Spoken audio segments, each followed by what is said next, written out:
시청자 여러분 안녕하십니까? 복지TV 뉴스입니다. 복지부가 빈곤층의 자립과 자활을 도모하기 위해 시행하는 기초생활수급자 근로능력평가의 판단 기준을 보다 세분화하는 등의 개선 계획을 발표했습니다. 자세한 소식 박광일 기자가 전합니다.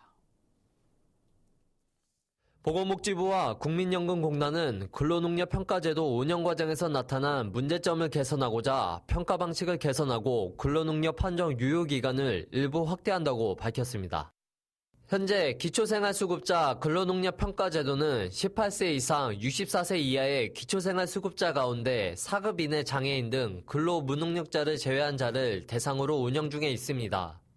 제도 개선을 위해 복지부는 15개 항목 15개 평가 기준으로 운영되던 것을 15개 항목 26개 평가 기준으로 늘리고 항목당 평균점을 산출하는 방식으로 바꿀 예정입니다. 세분화된 평가 기준은 건강과 경제적 문제 등 대상자의 일상적인 생활을 파악할 수 있도록 구성됐습니다. 한편 복지부는 변경된 근로능력 평가를 올해부터 시행할 계획이라고 밝히며 이를 위해 관련 고시 개정안을 오는 4월까지 마칠 계획이라고 전했습니다. 복지TV 뉴스 박광일입니다. 정부가 올해 소득 위주로 건강보험료를 부과하는 등의 개편안을 내놓기로 했었는데요. 이 모든 계획을 백지화했습니다. 정유린 기자입니다. 생활고에 스스로 목숨을 끊은 송파 세모녀 사건. 이들은 실제적인 소득이 없었는데도 매달 5만 원의 건강보험료를 내야 했습니다. 지역가입자는 소득 대신 재산을 보고 보험료를 매겼기 때문입니다. 이런 불합리를 개선하기 위해 정부가 논의해온 건보료 부과체계 개편안이 돌연 미뤄지게 됐습니다. 현재 지역가입자는 소득이 아닌 자동차와 주택 등 재산 위주로, 직장가입자는 근로소득을 위주로 건보료를 부과해왔습니다. 개선안은 모든 가입자에게 소득 위주로 부과체계를 바꾸는 겁니다. 이렇게 되면 소득이 높은 직장인과 직장 다니는 자녀 밑에서 보험료를 내지 않던 고소득자의 보험료는 적지 않이 오르게 됩니다. 가뜩이나 연말정산이 직장인 세금 폭탄으로 번지고 있는 상황에서 정부는 부담이 늘어나는 고소득 직장 가입자를 설득하기 위한 시간이 더 필요하다는 입장을 피력했습니다. 하지만 시민단체들은 이 같은 정부의 방침에 연말정산 논란 핑계로 정당한 국정과제를 포기하는 것이냐며 일침을 가하고 있습니다.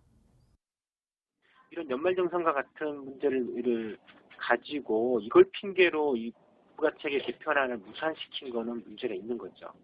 건강보험 제도에 대한 좀 신뢰도도 제고하려고 하면 반드시 소득 중심의 어떤 부가체계 개편이 필요한 거죠. 민심 위반의 경고등이 켜지자 개선안을 뒤엎은 정부의 결정에 건보료 개혁에 대한 논란은 가속화될 것으로 보입니다. 복지TV 뉴스 정유림입니다. 한국납세자연맹이 암이나 중풍, 치매 등도 이 취업이 곤란한 상태로 평소 치료를 받아야 한다면 연말정산 때 장애인 공제를 받을 수 있다고 밝혔습니다. 연맹은 현행 장애인복지법의 엄격한 규정과 달리 연말정산 때 적용하는 세법상 장애인 개념은 폭넓은 사례를 인정하고 있다고 말했습니다. 연맹은 병원에서도 이런 내용을 잘 모르는 경우들이 있는 만큼 장애인 증명서를 요청할 때 해당 증명서가 소득 공제 외 다른 용도로 사용되지 않는다는 사실과 세법 조항을 설명할 필요가 있다고 주장했습니다. 또한 연맹은 해당 증명서가 일반 병원뿐만 아니라 한의원에서도 발급받을 수 있다고 설명했습니다. 경기도가 버스 택시기사 대상 성범죄 예방교육 시행 등의 내용을 포함한 교육 계획을 발표했습니다. 경기도는 2015년도 운수종사자 교육계획 중 성폭력 예방교육을 올해부터 포함했다고 밝혔습니다. 경기도는 지난해 안성시에서 벌어진 버스기사들의 지적장애인 성폭행 사건 등으로 성범죄 관련 교육 요구가 높아짐에 따라 마련된 조치라고 말했습니다. 한편 경기도는 올해부터 운수종사자 교육 대상 범위를 여객 업종에서 화물 업종까지 확대한다고 설명했습니다. 서울노인복지센터가 지난 28일 2015 기자 간담회를 열고 신년 사업 계획을 발표했습니다.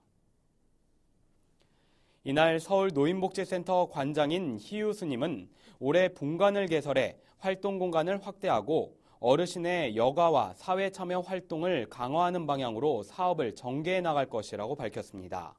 이와 함께 센터가 연구하고 진행해온 다양한 사업들을 상반기 중 온라인으로 출판함으로써 노인복지 1번지로서의 연구 기능을 강화할 것이라고 강조했습니다. 한편 지난 2001년 개소한 서울 노인복지센터는 부설기관으로 서울시 어르신 상담센터와 서울시 어르신 취업훈련센터 등을 운영하고 있습니다. 경기도가 부당한 행정처분이나 오랫동안 해결되지 않은 민원으로 고통받던 민원인들의 입장에서 도와줄 경기도 옴부즈만을 출범했습니다. 김소영 기자입니다. 경기도 옴부즈만이 위촉식을 갖고 본격적인 활동을 시작했습니다. 200여 년 전 스웨덴에서 시작돼 현재는 100여 개 국가에서 운영 중인 옴부즈만은 행정기관의 부당한 처분을 국민의 입장에서 도와주는 제도입니다. 경기도에서는 지난 2013년에 옴부즈만 관련 조례가 제정됐고 이후 1년여간의 준비 기간을 거쳐 이달부터 운행에 들어갔습니다. 많이 달라졌지만은 아직도 그 일반 주민들이 억울해하고 불편해하고 차별받는 이런 일들이 상존하고 있습니다. 민원인들이 하는 얘기를 끝까지 들어주는 것만으로도 민원의 다각적인 접근을 위해 학계와 법조계, 사회단체 등 각 분야별 전문가 7명이 위촉됐습니다. 위촉된 옴부즈만은 경기도와 도산하 기관은 물론 시군의 부당한 처분이나 불합리한 행정제도로 인해 발생한 고충 민원을 조사하게 됩니다. 조사 결과에 따라 제도 개선 권고와 함께 위법사항 발견 시엔 해당 기관에 감사를 의뢰할 수도 있습니다. 처리에 집중했습니다. 몇 건을 처리했냐 했는데 저희가 처리하는 거는 도민이 원하는 것을 해결하는 데 집중하려 합니다. 이렇게 다양한 그 옴부즈만을 구성했습니다. 그래서 그 도민의 작은 목소리에 기울여가지고 옴부즈만 신청은 도내 옴부즈만 지원팀에 방문하거나 홈페이지에서 관련 양식을 다운받아 작성 후 우편으로 보내면 됩니다. 복지TV 뉴스 김소연입니다. 포항의 내항과 형산강 사이를 연결하는 포항운하가 반쪽짜리 개발이라는 비난 여론에 휩싸였습니다. 무슨 일인지 박성호 기자가 취재했습니다. 포항운하 개발은 동빈 내항과 형산강 사이에 운하를 건설해 40여 년간 막혔던 물길을 흐르게 하고 수변 지역 시민을 위한 휴식처와 관광지로 만들자는 사업이었습니다. 하지만 포항시가 1,600억 원의 사업비를 들여 지난 2013년 11월 2일 통수식을 가진 포항운하 개발이 사실상 미비한 점이 많아 반쪽짜리에 불과하다는 비난 여론이 들끓고 있지만 시 관계자는 큰 문제가 없다고 답변하고 있습니다. 포항운하가 1,600억 들었지만 지금 우리가 매각을 만등이나 해야 되는데 그 만등이라는 게 H공사 소유고 지금 이제까지 우리나라 S기업, A기업들이 그냥 한전을 했다가 끝까지 마무리 가서 그 자기들 대대이사급에서 캔슬이 되는 바람에 우리가 발표를 못하고 있는 부분이 있기 때문에 포항운하를 해서 반주공사 있는 걸 저도 인정합니다. 그렇죠. 현재 포항운하는 조수 간만해차 등으로 물의 흐름이 적고 송도와 해도동 오수처리 시설조차 미비해 수질 개선이 미흡한 실정입니다. 또한 동빈 내항에는 정박 중인 배와 시민들이 버린 쓰레기가 곳곳에 방치되어 있지만 시 관계자는 수차례 회의를 열고 현수막을 개첨했다며 근본적인 대책은 내놓지 못하고 있습니다. 저희는 작년에도 대책 회의를 했고 해가지고 쓰레기를 좀 자제해갖고 우리 이야기도 했고 또 거기에 보면 우리가 또 현수막도 그려놨거든요. 하고 입간판도 해놨고 동사무소에서 이제 그 전담 요원 해가지고 그 순찰 요원을 한 명도 배치해놨고 또 CCTV도 해놨는데 한번 그래도 몰래 버리기 때문에 단속을 계속 강화하고 있거든요. 운하 주변 상업지구의 일괄 매각을 추진하고 있지만 대기업이 매수할 경우 수익금의 역외 유출이 불보듯하고 자연환경을 되살리겠다고 한 운하 주변은 콘크리트와 철 조형물로 도배돼 삭막함이 느껴져 개선과 대책이 시급합니다. 포항에서 복지TV 뉴스 박성호입니다.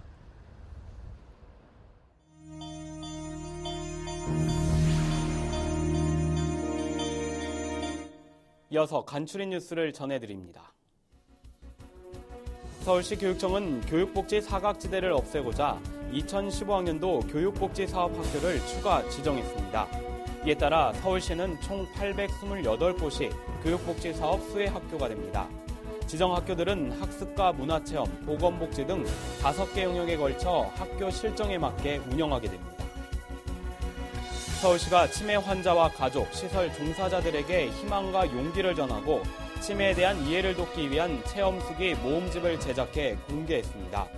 서울시는 이번 모음집을 서울시 광역치매센터 홈페이지에서 무료로 열람 가능하다고 말했습니다. 부평장애인복지관이 다음 달 4일까지 장애인 정보화 교육 수강생을 모집한다고 밝혔습니다. 교육은 2월부터 3월까지 진행되며 교육비는 전액 무료입니다. 인천시에 거주하는 장애인들은 부평장애인복지관에 방문하거나 전화를 통해 신청하면 됩니다. 광주시 동구가 사회 취약계층의 긴급출동 안심폰 300대를 보급한다고 밝혔습니다. 안심폰은 기존 휴대전화에 긴급출동 기능을 더한 이동통신 서비스로 위급 상황 발생 시 사용자가 안심폰 버튼을 누르면 보안업체에서 현장 출동해 상황 대처하고 보호자에게도 자동으로 문자가 전송됩니다. 동구는 저소득 독거노인과 장애인 등을 대상으로 다음 달 13일까지 주민센터 등을 통해 1차 신청을 받는다고 말했습니다.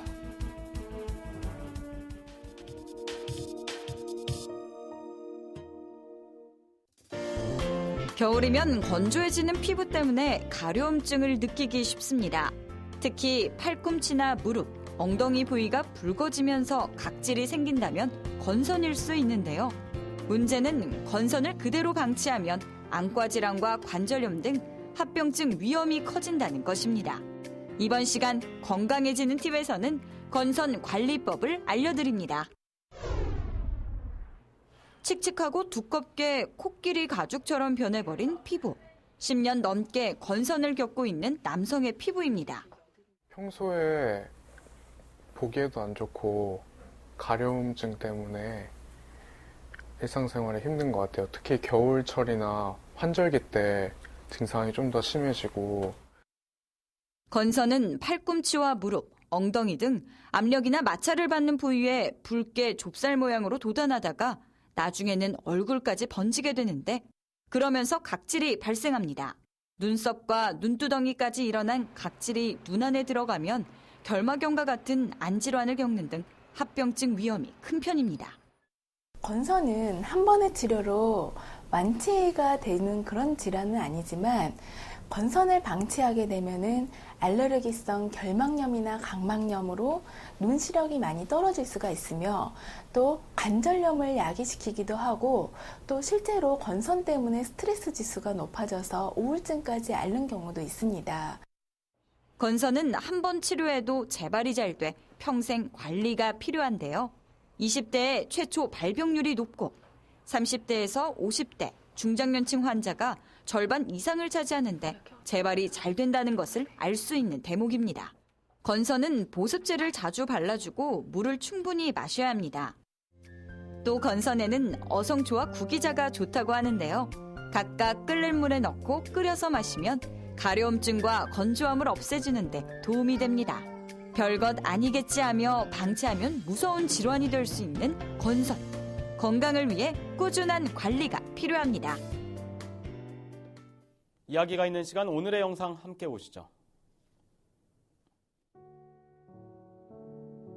얼마 전 휠체어를 탄 장애인이 길을 건너다 교통사고로 목숨을 잃은 사고가 있었던 횡단보도. 이곳은 신호등이 없어 사고의 가능성이 항상 높았던 곳입니다. 오늘도 시민들은 불안한 마음으로 이곳을 지나고 있습니다. 네, 사고가 난 곳은 왕복 4차로인 교차로입니다. 더욱이 방송국 정문과 장애인 단체들이 입주해 있는 건물과 매우 가까운 지점인데요. 과연 이 도로는 왜 지금까지 신호등 하나 없었을까요? 교통신호를 설치하지 않은 당국도 문제지만 이러한 문제점들에 대해서 우리는 너무 무심했던 것은 아니었을까요? 이상으로 복지TV 뉴스를 마칩니다. 시청해주신 여러분 고맙습니다.